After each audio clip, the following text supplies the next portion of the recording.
Here I am back in my home controller.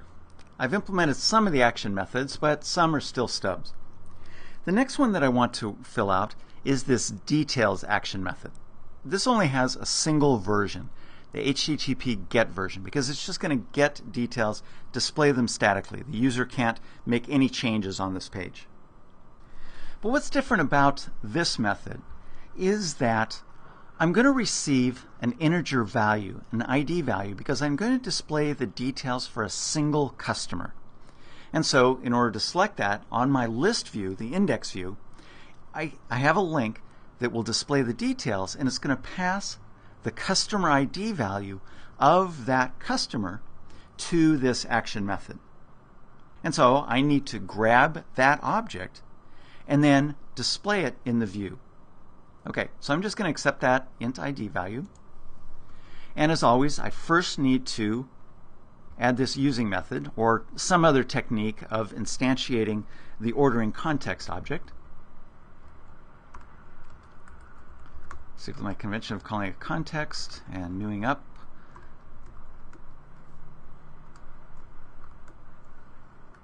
Okay, so there's my using block. And I'll pull this return view statement into it.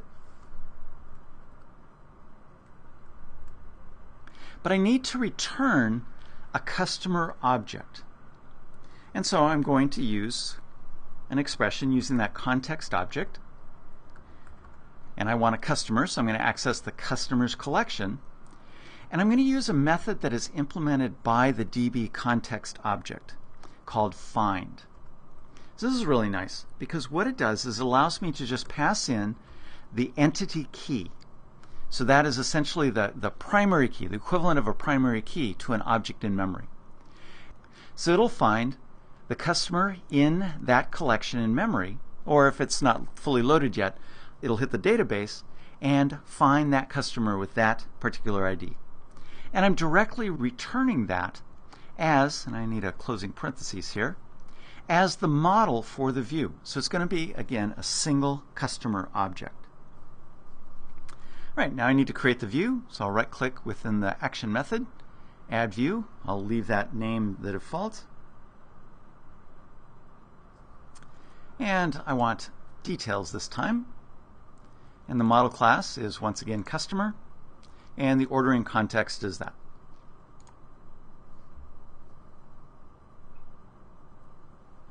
Okay, and so now I have this display view. And so it's just displaying it. It's not allowing you to edit it, so it's not using the edit for. And it's creating a label and then the particular field value. And then it has some links to go directly to edit that record, passing in that customer ID, or going back to the list, which is the index view. Okay, so I'm done. That's all I need to do. Now in a real application, usually I'd make some changes here. A lot of the stuff you can do through your style sheet, but if I don't want to display all of these fields, although a details view kind of implies that it is all the details, I can rearrange them in different orders because different views may require them, make more sense in a different order. I can modify all this stuff. All right, next thing I want to do is implement the edit action methods as well as create the view because I want to let the user edit this data. So I scroll down here a little bit. I have stubs for that already. Here's the HTTP GET version of it, which is again going to retrieve a single customer, so I need the ID, the entity key value for that customer. And then I'm going to cheat a little bit and come back up here to details because this code here is the exact same for the two methods. Because all I need to do is grab that customer and pass that customer object to the view. It's in the view that different things are going to happen because I'm going to want to edit the data. Okay, so I'll select that and paste it in, and it's the exact same code. Now, the post version takes a little bit more work. This is the action method that is going to fire when I post back from that edit view. It's going to post the data here. So what I need to do here is take care of any validation, but then save that customer data to the database. And specifically, because I'm working with an existing customer at this point, I need to update the customer data.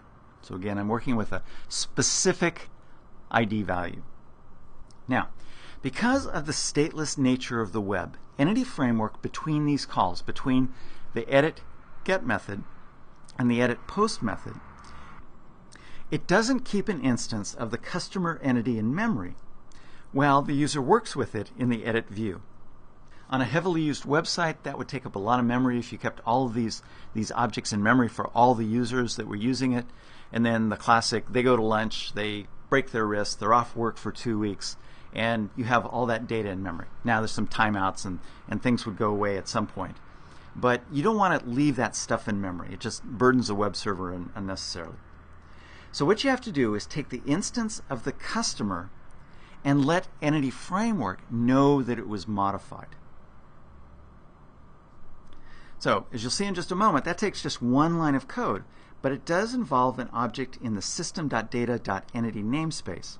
So I need to add that to the project's references. All right, so I'll go ahead and do that. Come up here to Solution Explorer, add a reference.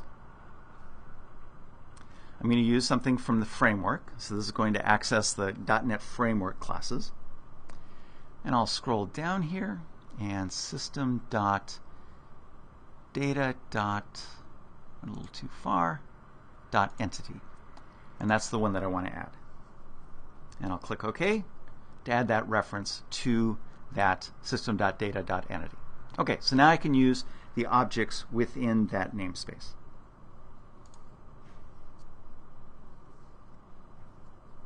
Okay, come back up to the top because I want to reference that up here.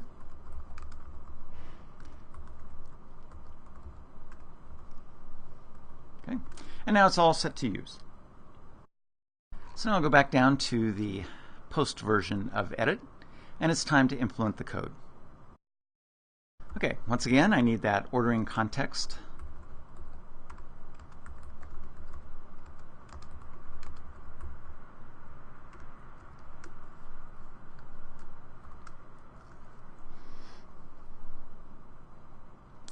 And here's where I need to tell Entity Framework that that particular object has changed.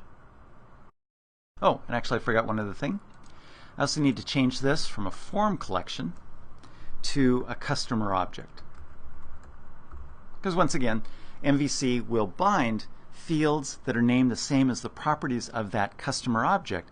It'll populate the property values with those form values that I'm getting posted back from the page. Okay, so here's where I need to tell it that the state has changed. So I'm going to use the context object, use the entry method, pass in that customer object, and change the state. And it's a entity state object, so hit dot, and tell it that it's modified. Okay, highly unintuitive. You would really have to go looking hard to find entry. In fact, I kept trying to use state directly, and just, you know, when this all first came about, it wasn't super well documented. And so, but anyway, this is how you do it. So it's looking for this entry in the ordering context, passing in that customer object, and I'm changing its state to this modified state. And this entity state enum is provided by Entity Framework. Okay, so now Entity Framework says, oh, okay, it's changed. If I were to change properties of this customer object, let's say I wrote some code up here, or actually before I even loaded the context object, I added some code here that did something like customer.lastname equals Fox. Then Entity Framework would see that that field has changed. And so it would create the statement that updated the last name field in the database. But it wouldn't update the other fields. Okay, by changing the state, I'm doing the undo here just to get rid of that code. By changing the state here, it's saying just treat this as an updated object. Done. So when I tell you to save it, just go save it. Okay. All right, so now I just need to save the changes. And that persists it back to the backend database. And then I need to deal with this return. Oh, actually I leave that there, and I have the try method there, and I return from it there. And so I redirect the action. If everything happens well, I go back to the list. I could go back to the details form. I could do anything I wanted, but going back to the list view makes most sense. And then if anything happens, I'm just going to redisplay the view and redisplay the data. And then the user can deal with whatever the problems are. Again, if any validation errors, those will be displayed and so forth. So that's all the code I need to do. Notice that I have one statement here, but otherwise all the code I needed to write really was to instantiate the context and tell it to save the changes. I didn't have to write any complex database code, dynamically create stored procedures, anything. Entity Framework is taking care of all that behind the scenes. All right, so now I need to create the view. I can right-click in either of the edit action methods, add the view. Once again, I'll accept the default. I'm going to change the template to edit, set the model class once again to customer, and then same ordering context, and add the view. Okay, then this is fairly similar to what we've seen before, particularly the create view. So once again, the model object is a customer object. It's a single customer that we're going to edit at one time. Begin a form, do some security stuff, validation, and then display the fields. And once again, these are going to display them all as text boxes. And I can update all of the different fields. And then I can go directly back to the list, and I have a submit button to submit the changes. This submit button is what causes the post version of the action method, the edit action method, to execute. It gets all of the values that the user changed, and then that second action method executes, and assuming no errors happen, the changes are saved back to the database. Okay, let me implement the delete. So this is, in default MVC, a two-step process. The first thing that happens is that I have the get. So the get method, that just displays the empty view by default. But the idea here is what I want to do is once again get a reference to the specific customer that the user wants to delete, and this view will display that customer data. So it's essentially the details page, but with different links or buttons. This allows the user to see the customer, see the first name, last name, company name, and so forth, and verify that this is in fact the customer that you want to delete. You don't have to do it that way. You could just execute or have a single delete action method that directly deletes that customer. So this is a little bit safer, gives the user an out. They can change their mind saying, oh my gosh, I don't want to delete that record. I want to delete this other record. Okay, so I'm going to stick with this model of doing things. Okay, so for the delete, I once again need to get the selected customer. So I'm going to come back up here, save you the torture of watching me type, and select that, same as the details view, because I'm just going and grabbing, and I'm putting in the delete method, put in the right place. Paste that in, because I'm just going out, taking that entity key, finding the customer that I want, and passing it to the view. Okay, so then it's displayed. Now I need to implement the post version of the delete method.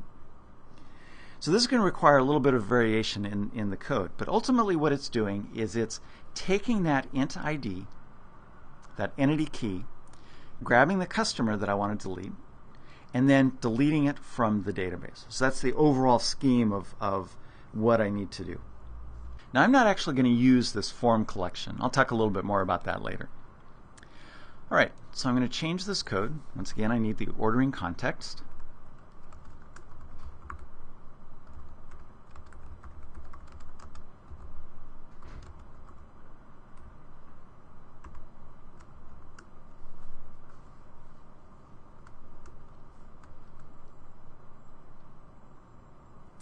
And I'm going to find that customer.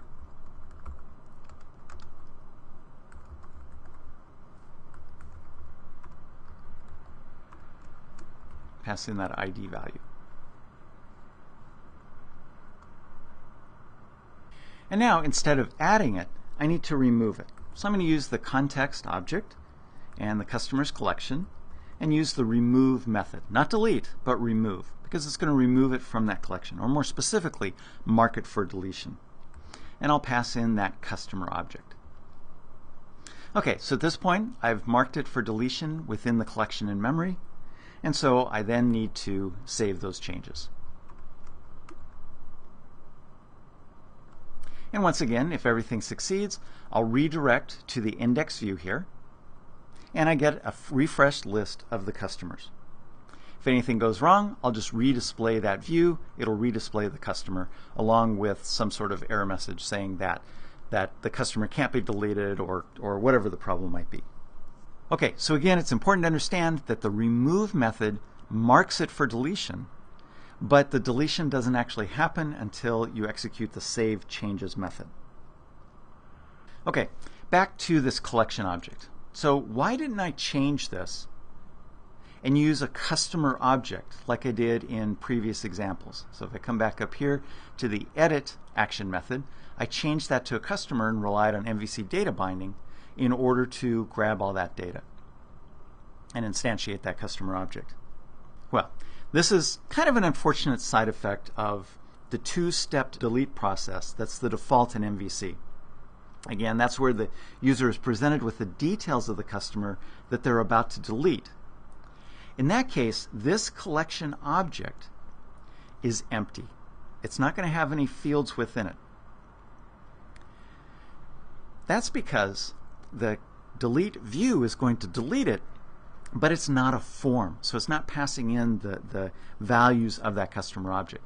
I think Microsoft defined this so that I could have a form if I wanted to change it, but by default it doesn't implement it as that form.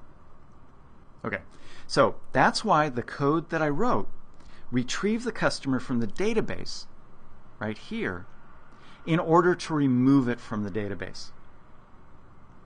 So that's a bit of a wasteful extra round trip to the database. Now there are ways around this, such as to modify the delete view in the application to return the fields of the customer entity object. So I can do that. I can have them hidden fields. There's various ways to do that. Or I could use a stored procedure and implement that and map my model to it. But here what I've done is I've stuck with the most straightforward approach so that we can really focus on an entity framework. But you might want to consider the alternatives, particularly for heavily used applications, so you're not doing this kind of wasteful round trip. Okay, so I've got the action methods. I'll save my work so far, and it's time to add the view. So I'll create a delete, use the delete template. My model class is still customer, and accept the other defaults. So at this point, I've pretty much fleshed out all of the features of my application. I'm only working with customers. I'm not doing anything with related objects and so forth, but you can do that at home. So I'm going to now run it once again. Oh, and okay, so I get an error message. The reason I got this error message is that I had in Visual Studio the delete view open. By default, what Visual Studio does and MVC does is that if I have a view, something that can be presented to the user, open in Visual Studio and run the application, it'll load that view. But that's a problem. I can't directly load that view because it expects to get a parameter, which I didn't supply. If I go back over here one more time and go to controller and delete, it's expecting, even the get version is expecting this ID value. And I didn't include any error code. I didn't include this in a try-catch block or anything like that. So it sees that that's null, but it can't be null, and so I'm getting this error message. Okay, so it says parameters directory, null entry for parameter ID, and essentially it can't be null. Okay, so it has to be a reference type, nullable type, or declared as an optional parameter. And then so I get the yellow screen of death. So simple work around that is to either come to home controller. Home controller can't be displayed as a page, it's just code. But alternatively, if I'm spending a lot of time working on a particular view and I always just want to run that view, even if I'm over here working in ordering model or home controller or whatever, I can come here to Solution Explorer, right click on the project, go to Properties, and go to Web here, and set the start action. So the default is current page, but I could do a specific page and type in the sub URL to that view, like /home/edit or whatever. Okay? But you have to be careful, because if it requires a parameter, I'd get the same error if I went directly to edit. Okay? I can also start an external program, I can start a URL, don't open page, wait for a request, and all that. So I'm going to leave it set to the default, but just be aware of that little anomaly. So that's why I had that problem. So home controller now, that's not displayable to the user. So it's going to use the default, which is display the index view. So it comes here, loads the index view, which is the default view for this application. As you can see, I still have that customer record that I included, that I added earlier. But now I have a pretty full-functioned application. I can go to details and see all the details in a nice format here. I can go back to the list. I can look at details again, or go directly to edit, or click on edit here. I can change fields here and save it, edit the data, and now that additional information shows up in that database. And then I can also delete the record. Here's that first step of that two-step process. Are you sure you want to delete this? Warning, warning, warning, Will Rogers. And I can opt to delete it, in which case it'll be deleted both from the collection in memory as well as the backend database. So I'm going to wimp out and just go back to the list and leave the record intact. And then furthermore, I can come back over here to the database, go to the tables. The only table that I've influenced so far is the customer tables. I'll select the top 1,000 rows. Of course, there's only one. And there you can see that that data, including the updated data, is in the database.